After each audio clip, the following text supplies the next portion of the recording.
What's up, guys? So now I'll be showing you how to make that animation you just saw. So the first thing you want to do is go down to render settings, which is right here, and then change the width and height to 1280 by 720. This is just, the common HD settings. So for frame range, you're going to want to change it from current frame to all frames.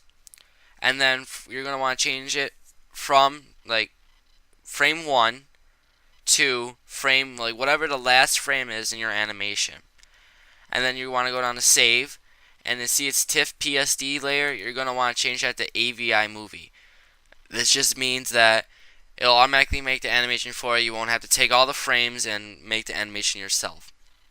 Then what you want to go down to is effect and add ambient occlusion and global illumination.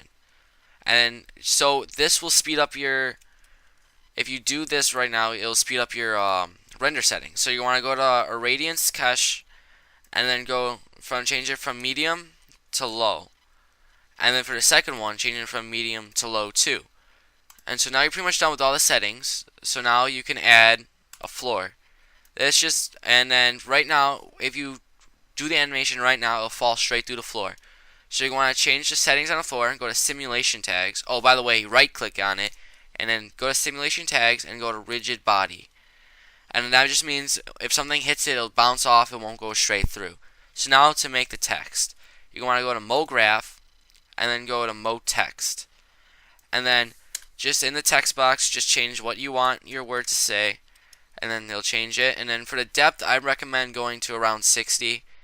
And then just change your font to whatever you want, or you can just leave it as is.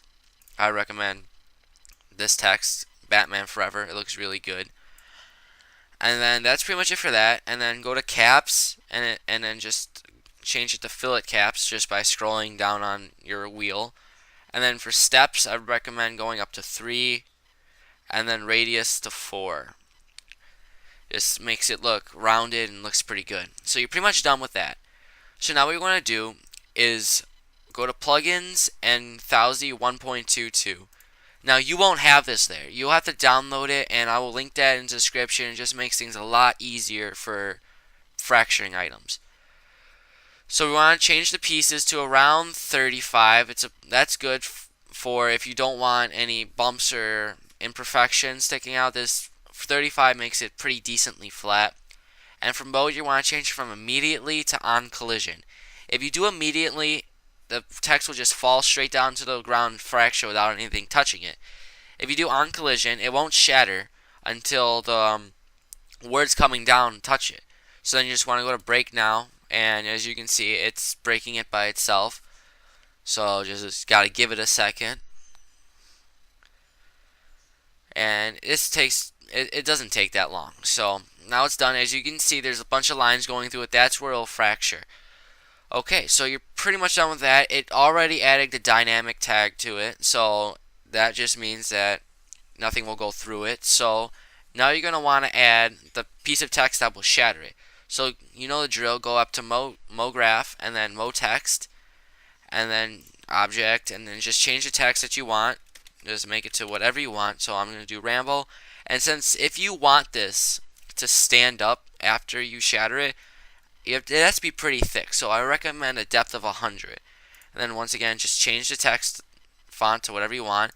And then caps. And then this, you don't really have to change the steps or anything. So then you want to go up here and make sure that MoText is highlighted. The second one.